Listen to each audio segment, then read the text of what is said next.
चलिए अब बढ़ेंगे खबरों में आगे, बात होगी किसानों की। बिल्कुल, किसानों ने 5 फसलों पर एमएसपी का प्रस्ताव ठुकरा दिया है और इसके बाद अब टकराव होगा। सरकार को मांग मानने का, सरकार की जो मांग है, आज शाम तक का समय दिया गया था। मांग न मानने पर कल फिर दिल्ली कूच करेंगे किसान। और देखिए, बहुत मुश्किल है कि सरकार ये बात मान जाए पयोधी, क्योंकि किसान लगातार कह रहे हैं कि 5 नहीं 23 फसलों पर एमएसपी तय कीजिए, उसकी गारंटी दीजिए। बिल्कुल,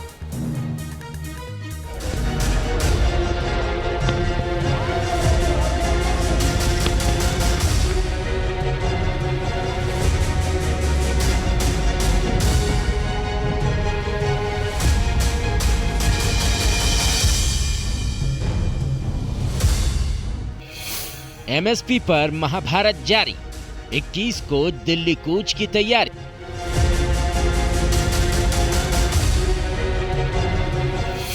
सरकार का प्रस्ताव ठुकराया, संकट और गहराया।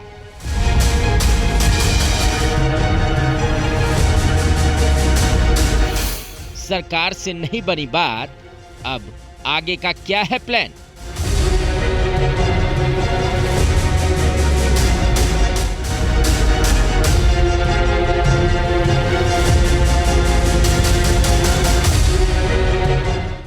केंद्र ने प्रस्ताव भेजा था, वो हमने रद्द कर दिया है।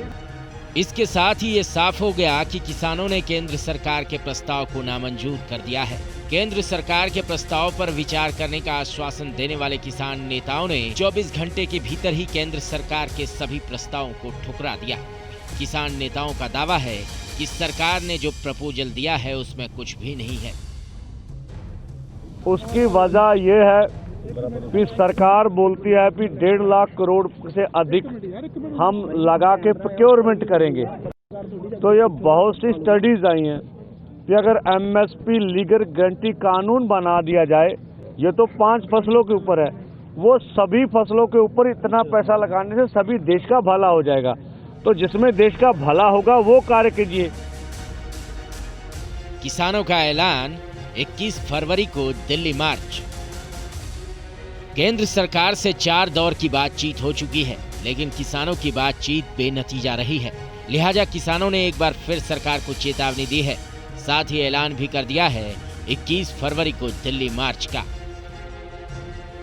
सरकार से निवेदन है कि सरकार हमारी मांगों के ऊपर ध्यान दे, इन मांगों को मानने का प्रयास करे सरकार। नहीं तो अगर सरकार नहीं मान सकती तो कृपया हमें दिल्ली जाना अलाउ करे। दरअसल केंद्र सरकार ने जो फॉर्मूला किसानों के सामने रखा था, उसके मुताबिक सरकार 4 और फसलों पर एमएसपी देने को तैयार हो गई है। मसूर, उड़द, मक्का और कपास पर भी एमएसपी देने का प्रस्ताव पेश किया गया। इसके लिए किसानों को नेफेड और एनसीसीएफ से 5 साल का करार करना होगा। एनसीसीएफ और नेफेड अगले 5 सालों के लिए एक कॉन्ट्रैक्ट बनाएंगे और किसानों से एमएसपी पर उत्पाद खरीदेंगे, जिसमें खरीद की कोई लिमिट नहीं होगी। केंद्र सरकार 5 फसलों के ऊपर एमएसपी गारंटी दे रही है, लेकिन किसान 23 फसलों के ऊपर एमएसपी गारंटी कानून बनाने की मांग कर रहे हैं। तो हमारी मांग जो ही वही है कि सरकार एमएसपी गारंटी कानून 23 फसलों के ऊपर बना के दे, और जो फसलें रह जाएंगी उसके ऊपर स्टडी करने के बाद सभी फसलों के ऊपर हमें जो है एमएसपी लीगल गारंटी का कानून चाहिए। देखो इस वेले हालात ये देखो। इधर किसान शंभू बॉर्डर पर डटे हैं। ऐलान हो चुका है 21 फरवरी को दिल्ली चलो का। इंतजार है केंद्र सरकार के अगले कदम का। लेकिन इस बीच मौसम की मार से भी किसानों को दो चार होना पड़ रहा है। भारी बारिश की वजह से किसानों की परेशानी बढ़ गई है। किसान हरियाणा के बॉर्डर पर लगातार धरने पर डटे हुए हैं। पंजाब और हरियाणा के साथ साथ जिलों में इंटरनेट को बंद कर दिया गया है। हरियाणा में इंटरनेट बैन को 20 फरवरी तक के लिए बढ़ा दिया गया है। Team news nation. और अब सीधे आपको शंभू बॉर्डर लिए चलते हैं। हमारे साथ हमारे सहयोगी विशाल ठाकुर जुड़ गए हैं। विशाल, देखिए आज शाम तक का अल्टीमेटम सरकार को किसानों ने दिया है, वरना कल दिल्ली कूच होगा। अभी क्या तस्वीर शंभू बॉर्डर से?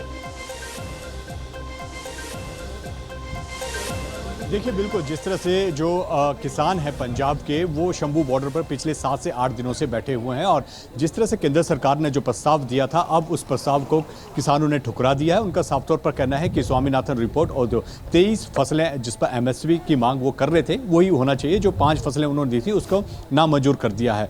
कल रात भारी बारिश और तेज हवाएं शंभू बॉर्डर पर चली, आसपास पंजाब में चली, लेकिन किसान जो हैं तस से मस नहीं हुए हैं और उनका साफ तौर पर कहना है कि कल दिल्ली जाकर रहेंगे।